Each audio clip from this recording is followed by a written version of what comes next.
So I think in the school system, they don't want us to learn about money because they just want to pump out good employees that do what they're told. I mean, if you look at school, it's opposite of what it takes to be successful in real life. Don't make a mistake.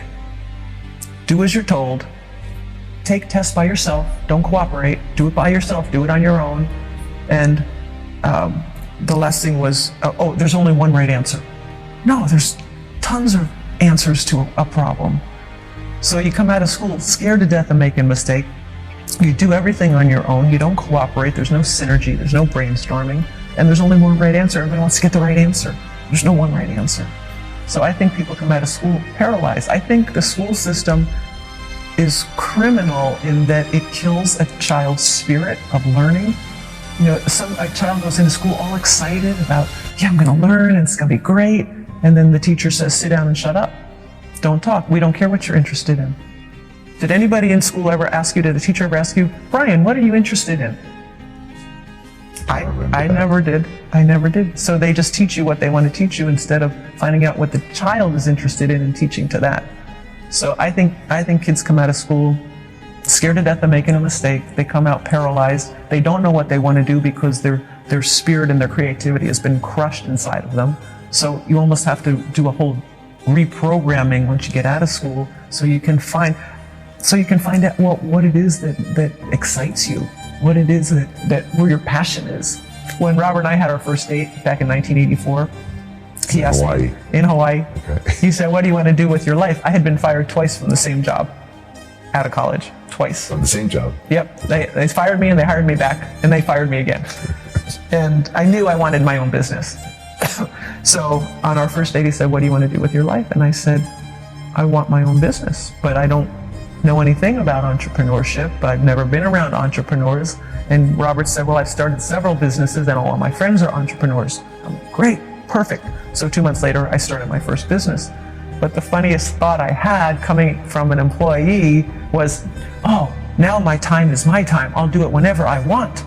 And I'll have all this free time and it's going to be on my schedule." Wrong. No, you work 24/7. I had no free time. And I'm like, okay, so that was a myth I had, but that was my mindset as an employee, that where you work 9 to 5, oh, now I can get up and I can start at 11. And if I want to work at night, I can work at night.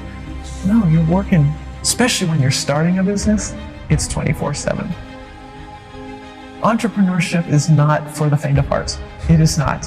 Because you're always pushing the envelope, right? And the purpose of an entrepreneur is to solve problems. So every day something happens and you're like, oh, I didn't expect that. And you got to deal with it. And I also say entrepreneurship is the fast track to personal development. Because every day, right, you're facing something right here. It's like, oh man, and you can't back down from it. You gotta deal with it. They say like 50% of businesses fail. And I think what happens for a lot of first-time business owners, they're coming out of a job. So they're coming out of an employee mindset. And I know this one guy, for example, in Phoenix, Arizona, and he decided he was going to start his own business. And he had been an employee all his life. So what's the first thing he does? He goes and rents a nice office space. Then he buys all the nice furniture. Then he gets a secretary. He hasn't made not $1. And he spends all this because he thinks that's what an entrepreneur looks like. First is, go make the money first. Then go rent your office. If you even need an office, start out of your home. We all started, all the entrepreneurs, successful entrepreneurs I know, all started out of their home. But a lot of people I see, they quit their job, they start their part-time business, and because they're struggling for money, they make bad decisions because they're just trying to find how to put money in their pocket to keep their business alive. So I think if you are an employee, that's a smart way to go. What you just said, to start a part-time business, start learning what it takes, the reality, you got to get the reality of what it takes. And I came across a study, and it was a study of centenarians, people that had lived over 100, and they wanted to find what were the common denominators, and they found 3. And one was they had a sense of purpose. It didn't matter how big or small, but they had a sense of purpose. Number 2, they were optimistic. And number 3 was resiliency, how well you come back from a setback. When you hit that wall, do you fall down? Do you get up? Do you go through it? And I'm like, those seem like the three characteristics of a good entrepreneur to me. Sense of purpose, optimistic, and resilient. Yeah. If you're not resilient and you can't persevere, do not become an entrepreneur. They're so afraid to venture out on their own and not have the security of that paycheck. You know, a lot of times we say if you have a full-time job, keep your full-time job, start a part-time business and work it and work it and work it. Look at what you do in your spare time. And people go, I have no spare time. Well, yes, you do. If you broke it out, how much are you watching TV? How much are you on your iPhone, playing video games, doing things that really are not important? And take that time and channel it into the business that you want to create. And we just launched a product on finding out what's most meaningful to you. Because once you can discover what's most meaningful, then decisions and life becomes so much easier because there's more joy, there's more better communication with relationships. But they don't teach any of this in school. They just say, sit down, do as you're told, take the test by yourself, and don't make a mistake. And so I think a lot of people, they don't want to be uncomfortable. They don't want to get out of their comfort zone. And the only way we grow and learn is by stretching ourselves and getting out of our comfort zone, even by a little bit.